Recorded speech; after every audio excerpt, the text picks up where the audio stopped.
কিছু দল তারা রাজনৈতিক ফায়দা নেওয়ার জন্য আমাদের উপরে যে মিথ্যাচার যে অপপ্রচার করছে সেটা অত্যন্ত দুঃখজনক। এবং যে ফ্যাসিস্ট ষড়যন্ত্রকারীরা এখন পর্যন্ত তারা নির্বাচনকে বানচাল করার জন্য, নির্বাচনকে পিছিয়ে দেওয়ার জন্য বিভিন্ন ধরনের অপপ্রচার মিথ্যাচার করে যাচ্ছে, বিভিন্নভাবে মিথ্যাচার অপবাদ দিয়ে বিভিন্নভাবে দমিয়ে রাখার জন্য।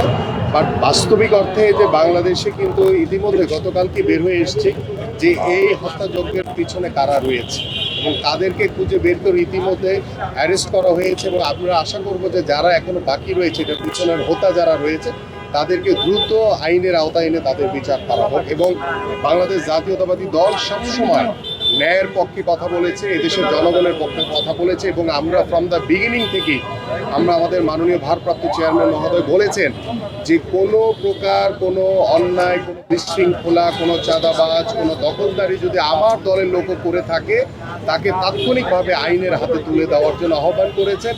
এবং আমরা জিরো টলারেন্স দেখিয়েছি যে আমরা সবসময় আইনের হাতে তুলে দিচ্ছি এবং পাশাপাশি আমরা আমাদের সাংগঠনিক ব্যবস্থা নিচ্ছি।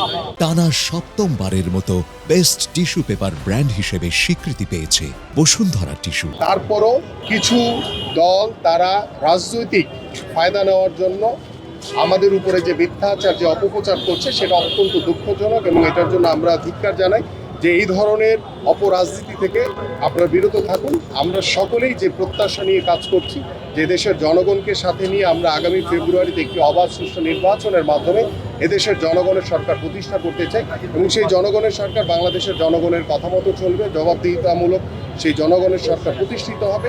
আমরা সেটা সকল রাজনৈতিক দলের কাছে আহ্বান করছি ডেফিনেটলি। কারণ এই অন্তর্বর্তীকালীন সরকার এখন পর্যন্ত তারা সংস্কারের কথা বলেছে, তারা বিচারের কথা বলেছে, কিন্তু সে আওয়ামী প্রেতাত্মারা বিভিন্ন রাষ্ট্রীয় প্রতিষ্ঠানে তারা এখন পর্যন্ত, আওয়ামী লীগের দোসররা এখন পর্যন্ত সেই রাষ্ট্রীয় প্রতিষ্ঠান এবং গণমাধ্যমেও, আপনাদের সেই গণমাধ্যমে কিন্তু তারা বহাল তবিয়তে বসে আছে।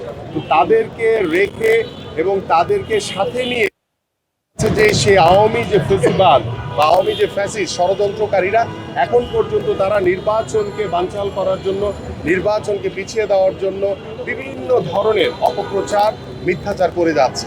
আমরা আশা করি যে সরকারের কাছে যে আমাদের আহ্বান যে আপনারা যে অন্যায় করুক না কেন তাকে আইনের আওতায় এনে বিচার করেন এবং যারা ষড়যন্ত্র করছে তাদেরকে আইডেন্টিফাই করে তাদেরকে আইনের আওতায় এনে তাদের বিচার করেন।